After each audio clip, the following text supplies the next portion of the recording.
được đó.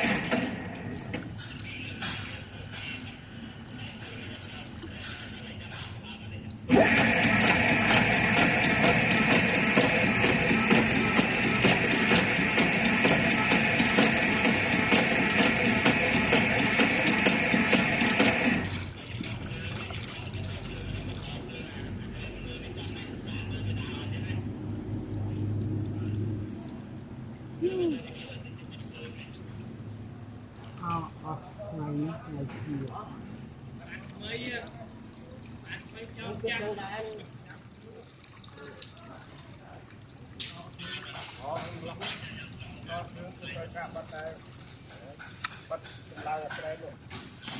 Lại bớt ấy to khai tới nhảy sang này.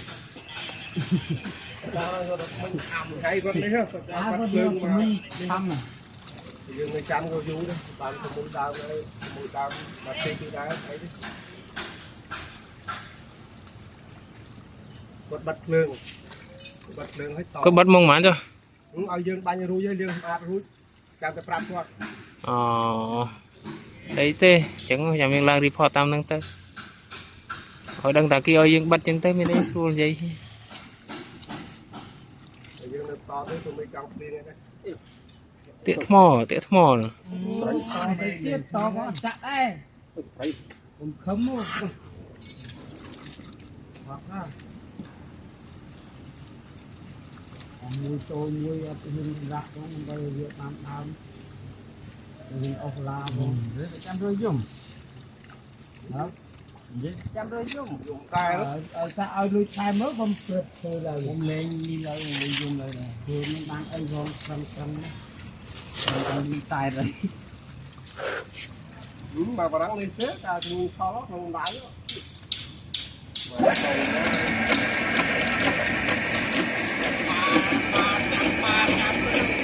Cầm đang răng tay thì tao đang răng tay vậy. Ôi dạ.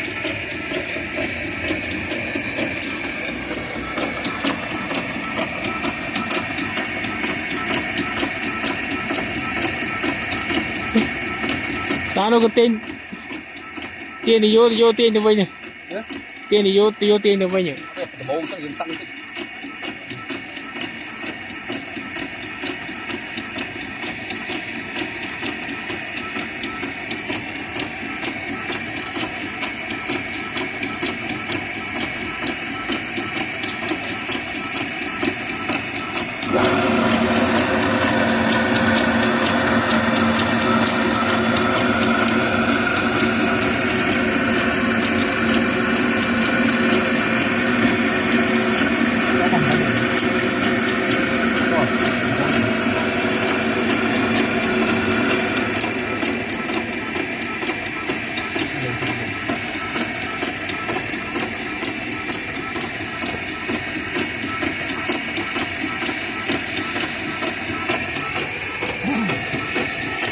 Tiếp đó.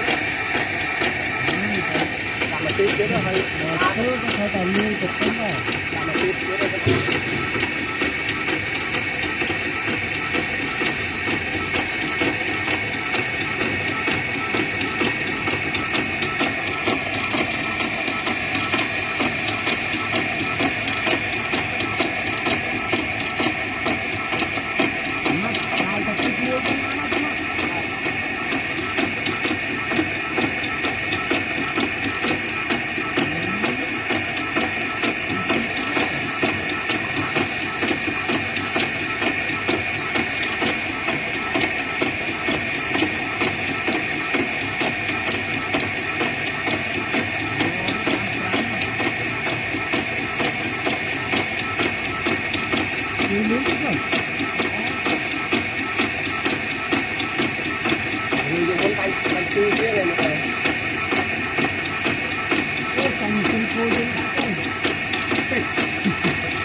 Hấp kia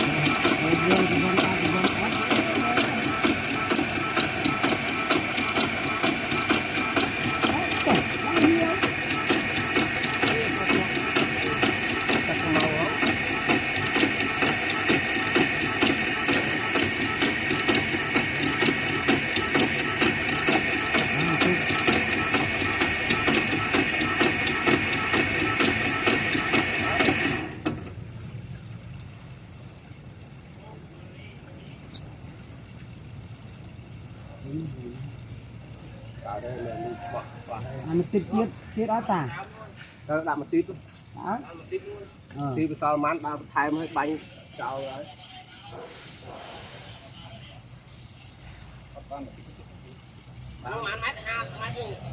bốn đến hôm nay mình áo mới chụp liên con sao là đá lắm này nào không có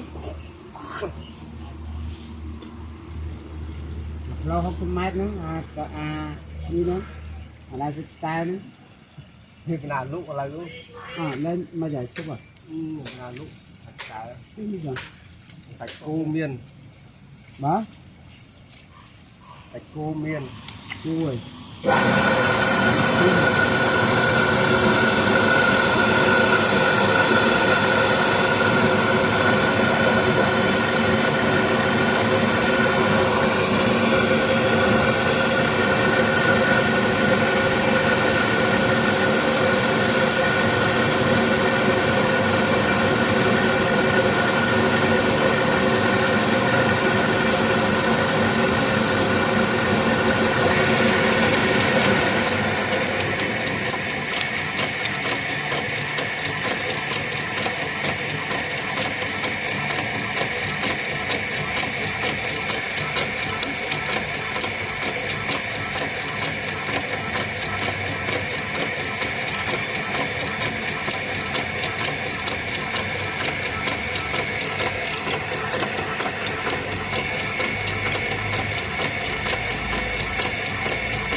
ông thì tôi không có là không nên nói vô luôn ông có bao nhiêu thì cả thì vô nó mất rồi đó vô tốt máu này vô nó lấy nó bánh bánh giờ nó bao nhiêu nó mất rồi